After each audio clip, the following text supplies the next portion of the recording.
Hi, I'm Amy Kiefner with Inspired You Coaching and Consulting. And today I'm interviewing my teacher from fifth grade at Little Flower School in Springfield, Illinois. Her name's Mrs. Ford to me, but we'll call her Jane today. Welcome, Jane. Thank you. I'm glad to be here. Now, while I didn't really have you, I had Sister Eileen Treese. You were the other fifth grade teacher. And so thank you for being willing to be interviewed by me today for what it's like to be an educator and anybody who's thinking about becoming one. So let's start with your journey of what made you want to be a teacher and then your schooling from there.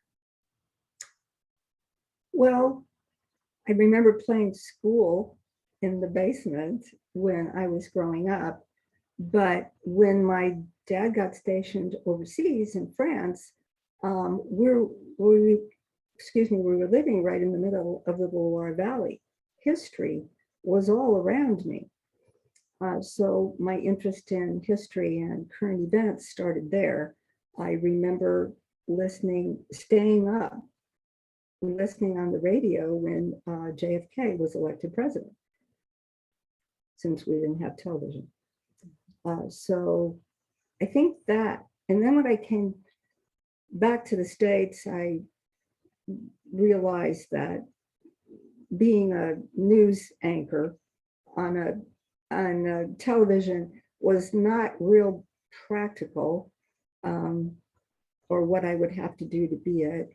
I worked at Alma for a while. Business was not going to work for me, and so teaching was it.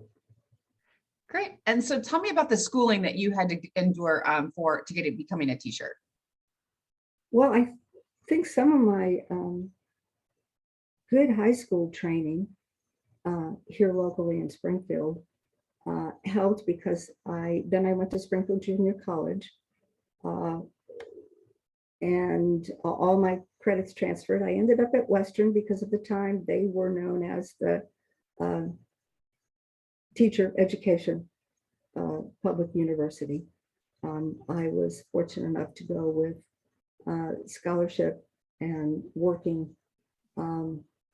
That's one of the things I wonder, not just about teachers, but all people, young people. I got married with no school debt.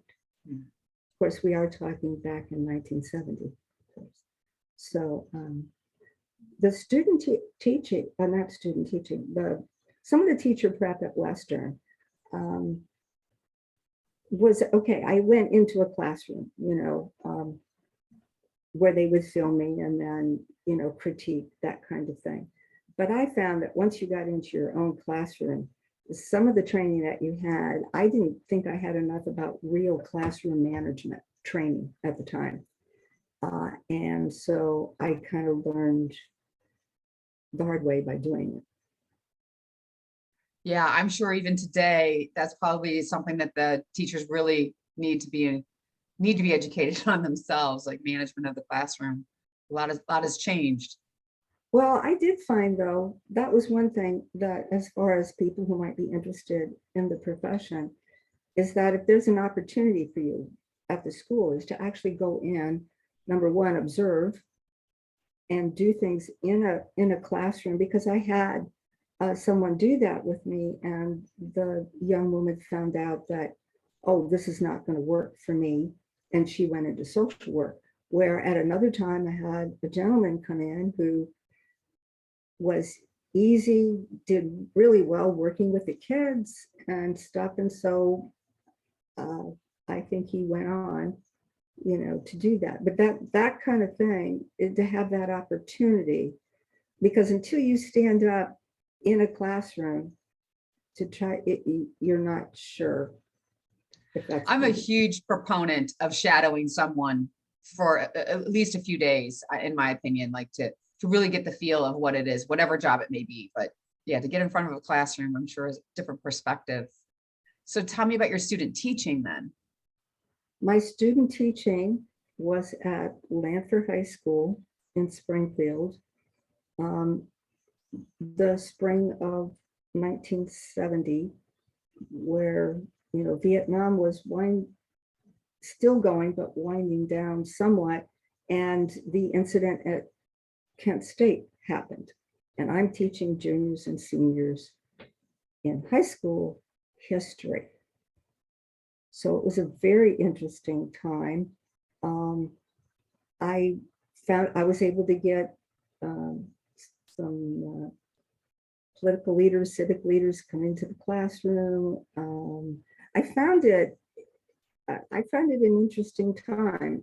However, engaging the students was interesting. I remember just talking to them one time about saying something, because drugs were an issue back then too, a little bit. And I had one student say to me how fortunate I was that I didn't, because I had made the comment, I didn't need drugs to be high on life.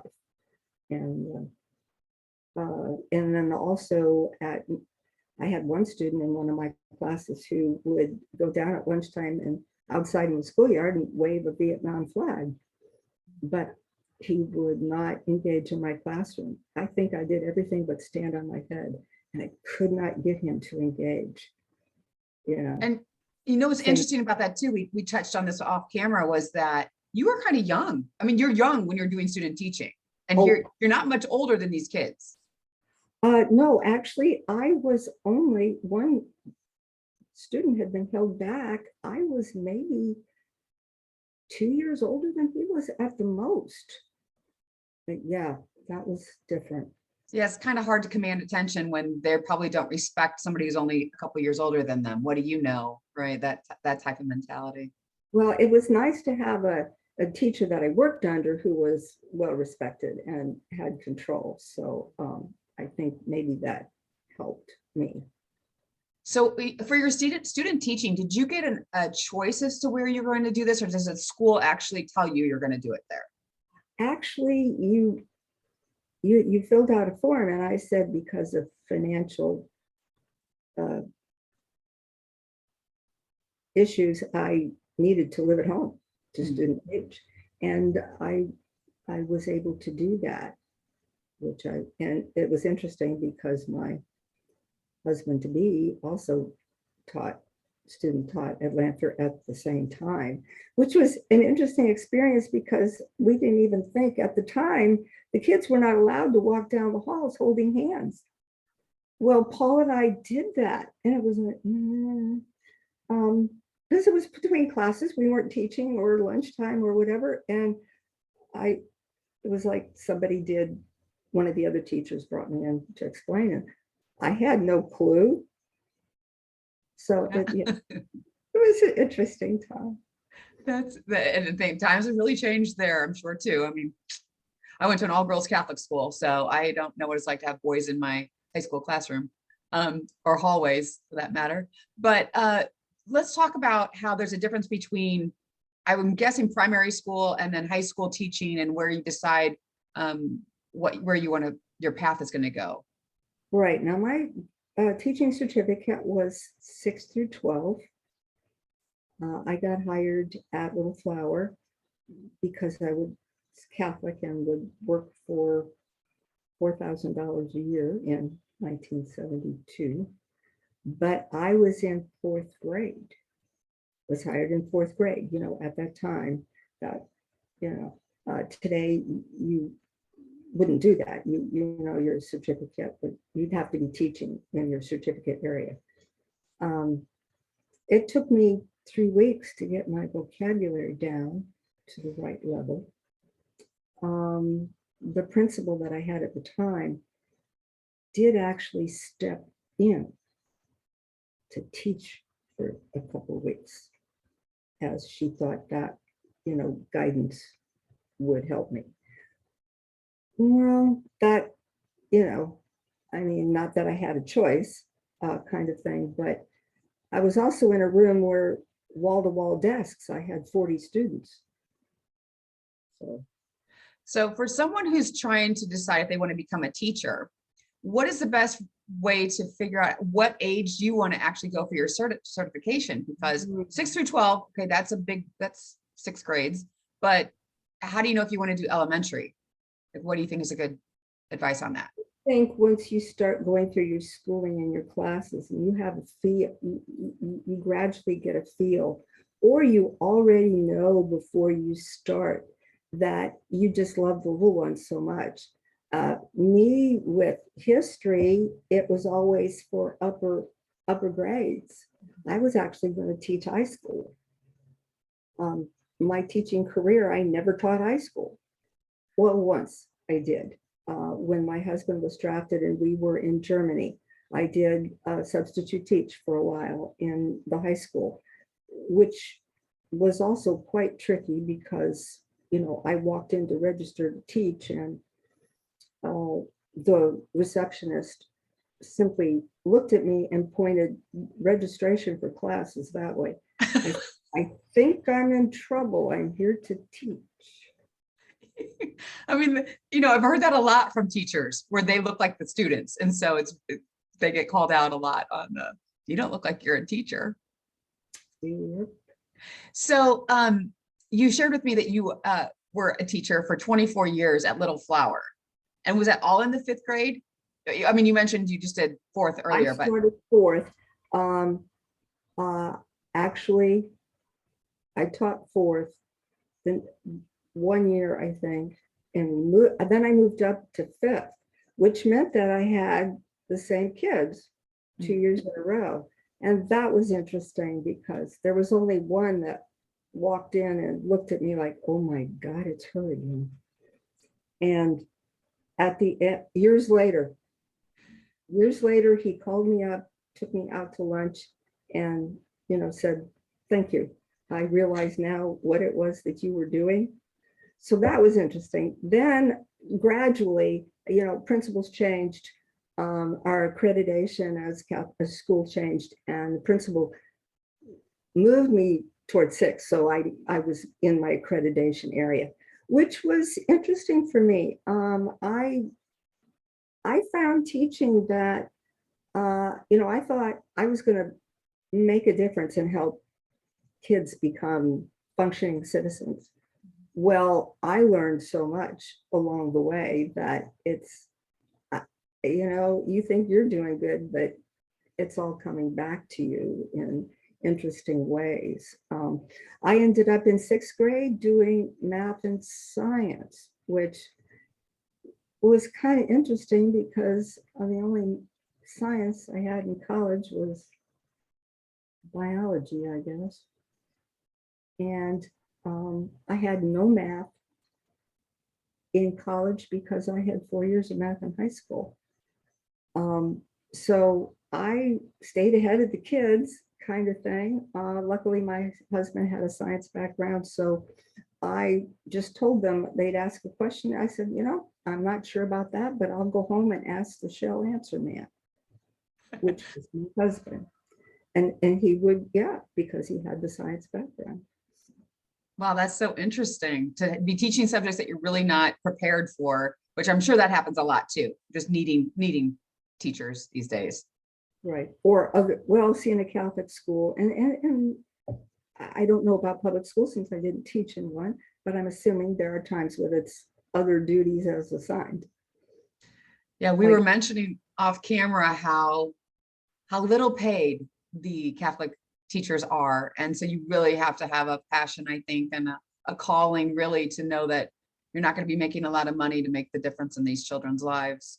But you know, the other flip side of that worked as a real benefit in my life was I stayed in one place. I taught all 4 kids in a family or several of the kids, you know, and parents became my friends. I was invited to, you know, former students' weddings. Here you are talking to me. That has been an incredible, wonderful thing in my life. I mean, some of the parents have been long time friends, and I've traveled with.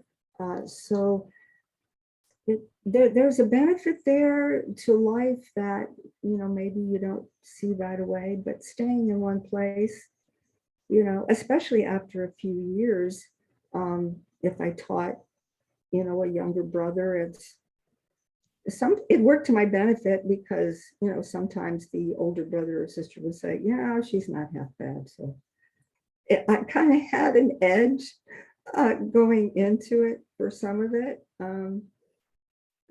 That's a beautiful perspective because I never really thought of it that way.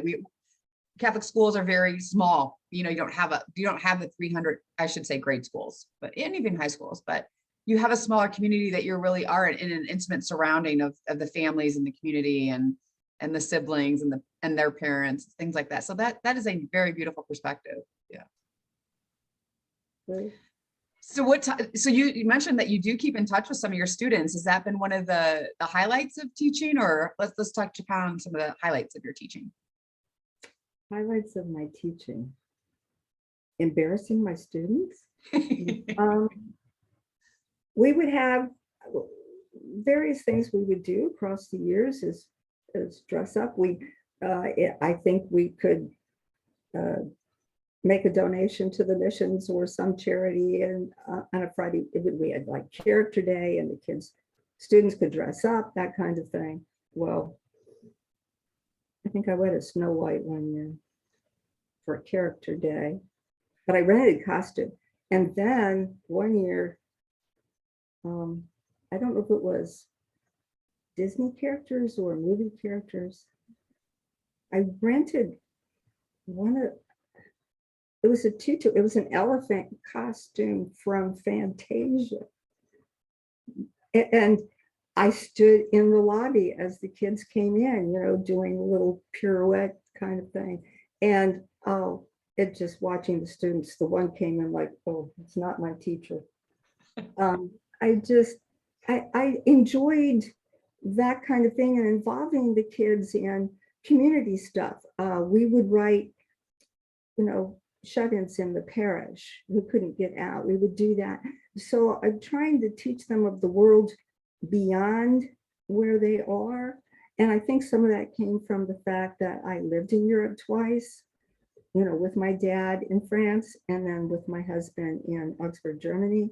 So you realize that it's okay. People are different. They do different things. People eat different things for breakfast. I remember doing a whole breakfast unit about what people ate in other countries, and the students were amazed. And I says, I don't care what you eat for breakfast, leftover pizza, pork chop from yesterday. I don't care what you eat, but eat breakfast, before you come and work with me. Yeah. I can't even imagine the stories that you must hear from the students that you've made an impact on, because when everybody looks back to their, I think, school years and thinks who they remember as making an impact. I still, when I go to mass, Sister Mary Leonard always said, I believe in you, I hope in you, I love you, when the Eucharist was risen. And I still do that to this day because of that ingrained, but little things like that. Miss Sturm, we always had some great antics with her too. So do you get that a lot? You mentioned you got to go to weddings and things like that of former students. Well, on occasion, it's really fascinating sometimes the things they remember from when I was teaching, and it seems like, oh, I'm not sure I remember that, but I used to take the kids out. We'd take a 10-minute break and we go play Foursquare. And then I come back and says, all right, now we're back at it. Well, I guess at one point later on, it wasn't, well, the other teachers weren't doing it. So I, kind of thing. But I always thought they got to blow off steam. Some would remember that. Other ones remembered that we had a circle area, little flower, today they have a playground in the center and trees. Well, I took the kids out and they measured it for how many meters. Okay. And then we would run races and I kept track. They would run against themselves. Each of them would run and we'd put a time down. And then a week later or 2 weeks later, they'd do it again. I says, the only one you're trying to beat is your own time. So some kids would remember that. Or I did have unbirthday parties, even in 5th grade, I think. And we'd have poo parties because I from a young kid, even as an adult, I loved Winnie the Pooh. So I would do that. And I mean, even in sixth grade, I did that. And how many kids have ever read, Winnie the Pooh? And hardly anybody put it up. I said, you poor neglected children, you need. And so their idea was Winnie the Pooh was for, younger kids. So I picked up a thing of poetry and I read about this bear of adiposity. And well, what does that mean? I says, I thought you said this was for little kids. And so my answer at that time was, this is before computers, remember, was Mr. Webster knows. And so they would look it up in the dictionary. That is so, those are some stories you can't replicate, right? It's in today's world at all. There's No, because there are things. When I was student teaching, to get one of the kids to come, the young men to come to class so he could graduate, I called him in the morning and I said, get up, come to school. And he graduated. But you couldn't do that day. no. Okay. Yeah. So. When you were telling stories, I was thinking, oh my goodness, there's so much that's changed and that teachers aren't allowed to do. And I feel like their hands are tied for so many things, which is so unfortunate. How the education system has really evolved into something that. Well, think about it. When we got the very first apples with the floppy disks, and I was like the computer person, that little flower tried. Okay, is it the monitor? Is it the floppy disk that's not working? And then take it in and get it fixed. To where we are today, it's just leaps and bounds. I mean, I'm not afraid of technology, but I don't learn it as quickly. I mean, I can do all kinds of things, Google Documents and, all kinds of things now, but I learn them as I need it. There are some skills, computer things even now that I'll learn as I need to do it, kind of thing. But Looking back, to wrap this kind of up, what do you think, what do you wish that they would have taught you as a teacher in your curriculum to be able to teach differently or to enhance the learning experience? You don't know what has happened to that student before they came to you that morning. Okay, so connecting with your students on some level in their life of what's going on, and trying to be fair. I finally said one time, it might not be fair, but it's the least unfair way I can think of doing it. Those things you have to learn, individual discipline, especially if you're with the younger ones. That's difficult because it's you working with the student. And since everyone is so different, it's hard to get just, one path is going to work for all. Mm-hmm. One piece of advice, though, that I might give that I don't think I learned real well was, and maybe it's because I didn't have children of my own, and perhaps mothers do a better job of this, is not making the job most of my life. Finding that balance between your life, your teaching life, and the rest of your life, kind of thing. And that's, I think, important. It's like, you're never really done as a teacher. Okay, but you've got to find where you stop. And then the next day. And of course, if you don't have good time, time management, skills or flexibility, teaching isn't really going to work for you. I mean, I can remember, of course, it wouldn't happen at a public school, but the pastor would come in and say, "Is it all right if I teach now?" And I'm okay. I've got 30 seconds to rearrange my whole morning. And it involves another teacher because we're exchanging classes. So, yeah. And so that's why I think I can do some things today that, because of flexibility and Excellent advice. accepting change. Yeah, I mean, both of those were excellent advice because, like you mentioned about the kid that you don't know what happened in the morning, you don't know what his living situation is and how he's showing up at school and their mindset. And then and people learn differently. So that's the other thing that I found throughout this process of coaching is that we all learn so much differently, and but you're stuck in the class with however it's being taught. And unless you have the wherewithal to go up to the teacher and say, I need this, this is too fast for me, or I'm not grasping it, or something like that, you're just stuck in the hole of not really learning correctly. Well, and I learned as I went too, every child may learn differently in every subject. Mm-hmm. All right, you can't address all that if you have 30 kids. Mm-hmm. So there are instances where, you may have to do something out of the ordinary. When I was student teaching, I had to get the textbook in a 7th grade reading level for one of the high school students so that they could manage.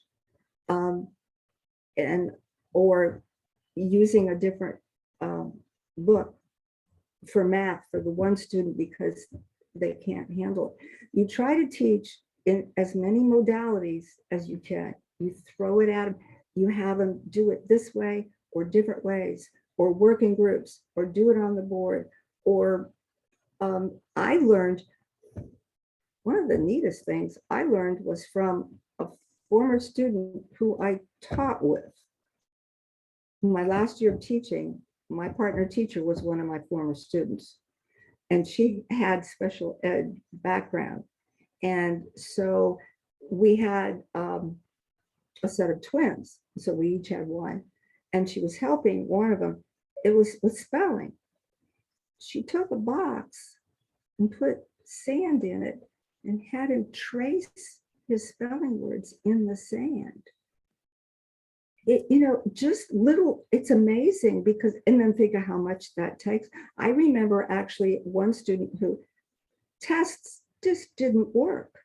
Mm-hmm. I would actually, like if we had a reading unit and then there was the test, I actually would read the test into a recorder and let them play it and do the test that way. Well, which is why teachers is not just a 40-hour-a-week job. Okay, so yeah, because people would say that to Yeah. not Or nor quite, is it a 9-month out of the year job either. yeah. Yeah. Well, I appreciate any last parting bits of wisdom that you'd like to share with anyone who's thinking about becoming a teacher these days. If you love kids and you feel that in your life, you want to make a difference that way, go for it. Great. Well, thank you, Mrs. Jane Ford, for your time today and for all of the times that we had at Little Flower. We appreciate, and all the wisdom that you imparted on all of the students that you had there. We appreciate it. I will say that for everybody that you impacted. So thank you for today as well. Thank you. Thank you.